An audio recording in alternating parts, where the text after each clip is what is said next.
Hello दोस्तों, welcome back to my channel once again. जो लोग पहली बार मेरे चैनल पे आ रहे हैं, मेरे चैनल को प्लीज आप लोग सब्सक्राइब कर दीजिएगा, जिससे मुझे मोटिवेशन मिलती रहेगी।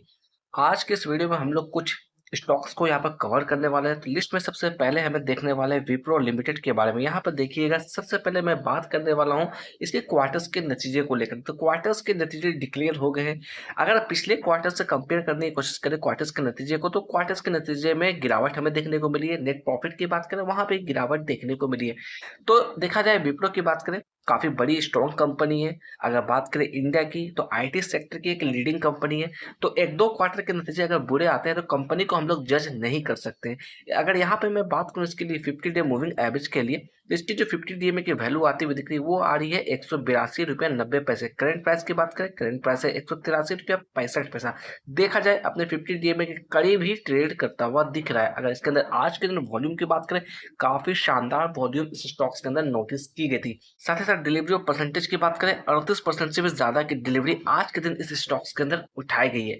अगर सबसे पहले यहाँ पे बात करूं फंडामेंटल वाइज, तो स्ट्रॉन्ग कंपनी है। मगर पिछले 4-5 महीने से कंपेयर करने की कोशिश करें, तो एआई बूम की वजह से कहीं ना कहीं आईटी सेक्टर के अंदर लगातार हमें गिरावट देखने को मिली। चाहे वो इन्फोसिस की बात करें, चाहे टीसीएस की बात करें, तो जितनी भी लीडिंग कंपनी है आईटी की, सारे आईटी के अंदर गिरावट देखने को मिली। उस बीच विप्रो के अंदर भी काफी बड़ी गिरावट देखने को मिल रही है।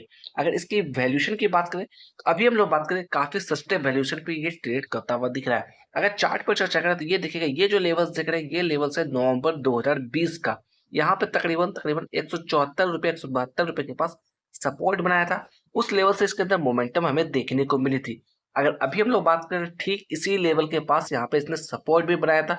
तो ये जो लेवल्स है, ये सपोर्ट लेवल्स काफी स्ट्रॉन्ग सपोर्ट के तौर पे काम करता हुआ दिख सकता है। अगर इसके अंदर ब्रेकडाउन देखने को मिलती है, तो ये स्टॉक काफी नीचे जाता हुआ भी दिख सकता है। तो अगर यहाँ पे मैं चर्चा करूँ सबसे पहले, तो देखा जाए इसी लेवल्स के पास से इसके अंदर रिकवरी हमें देखने को मिल रही है। अगर अभी बात करें, ठीक इसी लेवल के पास से कहीं ना कहीं इसके अंदर वापस से बायर्स एक्टिव होते हुए दिख रहे हैं। तो बायर्स एक्टिव हो रहे हैं, तो इसका मतलब ये नहीं है कि यहाँ से बाइंग मोमेंटम हमें देखने को मिल जाएगी।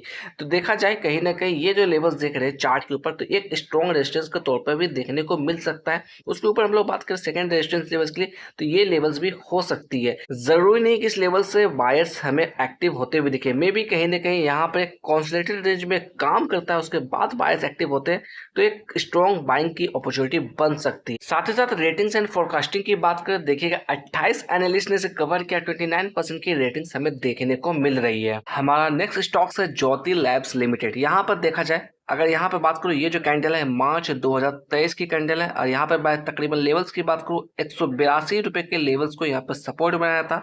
इसके अंदर यहीं से खरीदारी हमें देखने को मिली थी। ऊपर के लेवल की बात करें, तकरीबन 550 रुपये के आसपास इसके अंदर रिजेक्शन हमें देखने को मिली थी। उसके बाद देखा जाए तो एक तरफा गिरावट इस स्टॉक्स के अंदर नोटिस करने को मिल रही है। अभी हम लोग बात करें ठीक इसी लेवल्स के पास, यानी कि जो मार्च 2023 के पास लेवल्स बनाया था, उसी लेवल्स के पास ये ट्रेड करता हुआ दिख रहा है। थोड़ा सा मैं यहाँ पे जूम इन कर दूं, बियरिश कैंडल का फॉर्मेशन होता हुआ दिख रहा है। अगर इसके क्वार्टर्स के नतीजे की बात करें, क्वार्टर्स के नतीजे अभी डिक्लेयर नहीं हुए हैं। अगर क्वार्टर्स के नतीजे बुरे आते हैं, तो मे भी कहीं ना कहीं इसके नीचे भी ये आता हुआ दिख सकता है। तो इसलिए थोड़ा सा आपको अवेयरनेस के साथ काम करना है इस स्टॉक्स के अंदर।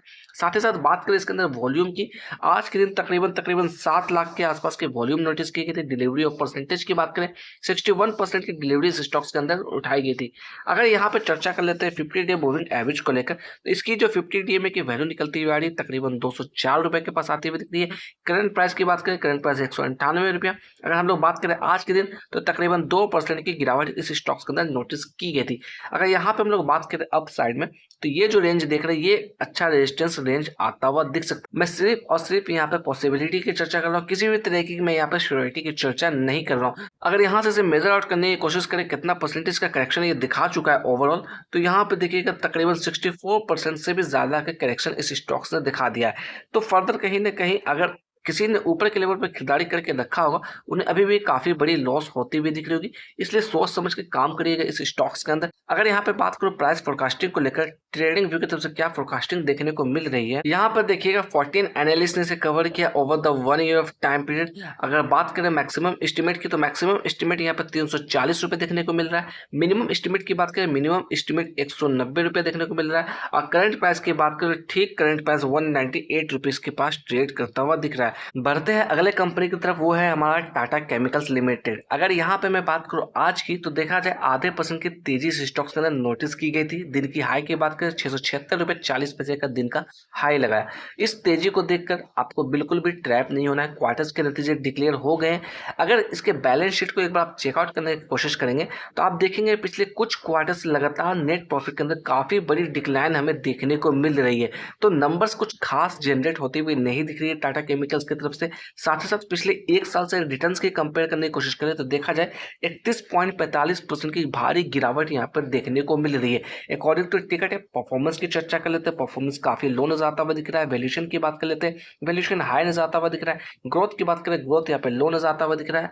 अगर यहाँ पर चर्चा करें रेटिंग्स एंड फोरकास्टिंग को लेकर, देखिएगा सिर्फ और सिर्फ 6 एनालिस्ट से कवर किया और 17% की रेटिंग्स हमें देखने को मिल रही है। वीडियो में आगे बढ़ने से पहले कहना चाहूंगा, जो भी मेरे चैनल पर पहली बार है, मेरे चैनल को प्लीज आप लोग सब्सक्राइब कर दीजिएगा। और साथ ही साथ यहाँ पे डिस्क्लेमर ऐड ऑन करना चाहूंगा, मैं किसी भी तरह की बाय और सेल की रिकमेंडेशन आपको नहीं दे रहा हूँ। अगर टाटा केमिकल्स के अंदर सबसे पहले मैं बात करूँ 50 डे मूविंग एवरेज के बारे में, तो इसकी जो 50 डे में की वैल्यू निकलती हुई आ रही है 708 रुपए निकलती हुई आ रही है। करंट प्राइस की बात करें, करंट प्राइस 673 रुपया, तो अपने 50 डी में काफी नीचे ट्रेड करता हुआ दिख रहा है। साथ ही साथ वॉल्यूम की बात करें, आज के दिन तकरीबन 3 लाख के आसपास की वॉल्यूम नोटिस की गई थी। साथ ही साथ डिलीवरी और परसेंटेज की बात करें, 36% से भी ज्यादा की डिलीवरी इस स्टॉक्स के अंदर उठाई गई थी। अगर यहाँ पे चार्ट पे बात करें, किसी भी तरह का पैटर्न यहाँ पे बनता हुआ नहीं दिख रहा। अगर निचले स्तर पे हम लोग बात करें तो ये जो लेवल्स दिख रहे हैं एक स्ट्रॉन्ग सपोर्ट के तौर पे आता हुआ दिख रहा है, मगर अभी भी हम लोग बात करें इस लेवल से काफी नीचे आता हुआ दिख रहा है। तो यहाँ पर आपको थोड़ा सा पेशेंस रखना है, क्योंकि अगर मैं बात करूँ काफी लंबे समय से एक रेंज में ट्रेड करता हुआ दिख रहा था। उसके बाद 1000 रुपए के लेवल्स को टच किया सितंबर 2025 के अंदर। उसके बाद वापस से इसके अंदर गिरावट देखने को मिली और तकरीबन मैं बात करूँ मार्च 2026 के अंदर 575 रुपए का बॉटम बनाया, वापस से पुल बैक देखने को मिली। वापस से स्टॉक्स के अंदर लगातार गिरावट देखने को मिल रही। अगर यहाँ पे बात करूँ किसी भी तरह की बाइंग अपॉर्चुनिटी बनती हुई नहीं दिख रही है। अगर ऊपर के लेवल की बात करें तो ये जो लेवल देख रहे हैं एक स्ट्रॉन्ग रेजिस्टेंस के तौर पे आता हुआ दिख रहा है। अगर आप इस स्टॉक्स के अंदर ट्रैप हो चुके हैं तो सोच समझ के डिसीजन लीजिएगा। इसके बैलेंस शीट को एक बार जरूर चेकआउट करिएगा, क्योंकि मैं बार बार कह रहा हूँ इसके बैलेंस शीट में काफी गड़बड़ी यहाँ पर देखने को मिल रही है, खासकर नेट प्रॉफिट के अंदर। अगर कंपनी के ऊपर कर्ज की बात करें, कंपनी के ऊपर कर्ज लगातार बढ़ता हुआ रहा है। तकरीबन 8,000 करोड़ का कंपनी के ऊपर कर्ज हो चुकी है।